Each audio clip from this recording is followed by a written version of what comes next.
ಮೈಸೂರಿನಲ್ಲಿ ತರಕಾರಿ ತುಂಬಿದಂತಹ ಲಾರಿಯೊಂದು ಪಲ್ಟಿಯಾಗಿದೆ. ರಸ್ತೆ ತಿರುವು ಪಡೆದುಕೊಳ್ತಾ ಇರುವಂತಹ ವೇಳೆಯಲ್ಲಿ ಲಾರಿ ಪಲ್ಟಿಯಾಗಿದೆ. ರಸ್ತೆ ತಿರುವಿನಲ್ಲಿ ಹೋಗ್ತಾ ಇರುವಂತಹ ಸಂದರ್ಭದಲ್ಲಿ ಲಾರಿ ಪಲ್ಟಿಯಾಗಿದೆ. ನಂಜನಗೂಡಿನ ಗೋಳೂರು ಗ್ರಾಮದ ಬಳಿಯಲ್ಲಿ ನಡೆದಿರುವಂತಹ ಘಟನೆ ಇದು. ವೇಗವಾಗಿ ಚಾಲನೆ ಮಾಡ್ಕೊಂಡು ಬರ್ತಾ ಇದ್ರು. ಇದೇ ಸಂದರ್ಭದಲ್ಲಿ ಚಾಲಕನ ನಿಯಂತ್ರಣ ತಪ್ಪಿ ರಸ್ತೆ ಡಿವೈಡರ್ಗೆ ಲಾರಿ ಡಿಕ್ಕಿ ಹೊಡೆದಿದೆ. ಇನ್ನು ರಸ್ತೆ ಡಿವೈಡರ್ಗೆ ಲಾರಿ ಡಿಕ್ಕಿ ಹೊಡಿತಾ ಇದ್ದಂತೆ ಲಾರಿ ಪಲ್ಟಿಯಾಗಿದೆ ಅನ್ನುವಂಥದ್ದು ಗೊತ್ತಾಗ್ತಾ ಇದೆ. ಇದೇ ವೇಳೆಯಲ್ಲಿ ತರಕಾರಿಗಳನ್ನು ತೆಗೆದುಕೊಳ್ಳೋದಕ್ಕೆ ತುಂಬಿಕೊಂಡು ಹೋಗೋದಕ್ಕೆ ಅಂತ ಜನ ಮುಗಿಬಿದ್ದಿದ್ದಾರೆ, ಸ್ಥಳೀಯರು ಮುಗಿಬಿದ್ದಿದ್ದಾರೆ.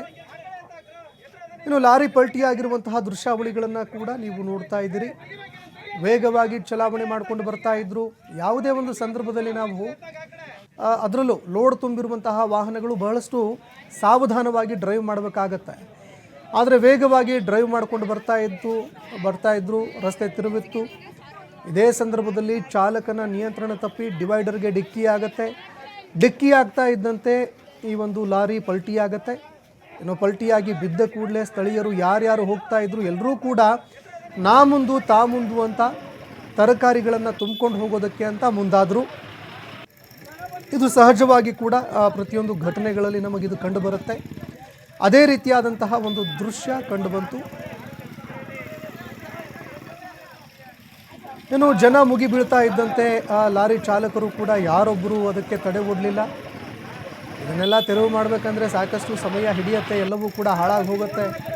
ಹೀಗಾಗಿ ಯಾರೊಬ್ಬರು ಕೂಡ ಅದನ್ನು ತಡೆಯುವಂತಹ ಕೆಲಸಕ್ಕೂ ಕೂಡ ಮುಂದಾಗಲಿಲ್ಲ. ಇನ್ನು ಅದೇ ರೀತಿಯಾಗಿ ಲಾರಿಯನ್ನು ತೆರವುಗೊಳಿಸೋದಕ್ಕೂ ಕೂಡ ಸ್ಥಳೀಯ ಅಧಿಕಾರಿಗಳು ಹರಸಾಹಸ ಪಡುವಂತಹ ಒಂದು ಸ್ಥಿತಿ ಕೂಡ ಉಂಟಾಗಿದೆ. ಯಾಕಂದರೆ ಲೋಡ್ ತುಂಬಿರುವಂತಹ ಒಂದು ಲಾರಿ ಪಲ್ಟಿಯಾದಂತಹ ಸಂದರ್ಭದಲ್ಲಿ ಅದನ್ನು ಮತ್ತೆ ತೆರವುಗೊಳಿಸುವಂಥದ್ದು ಬಹಳಷ್ಟು ಚಾಲೆಂಜಿಂಗ್ ಟಾಸ್ಕ್ ಆಗಿರುತ್ತೆ.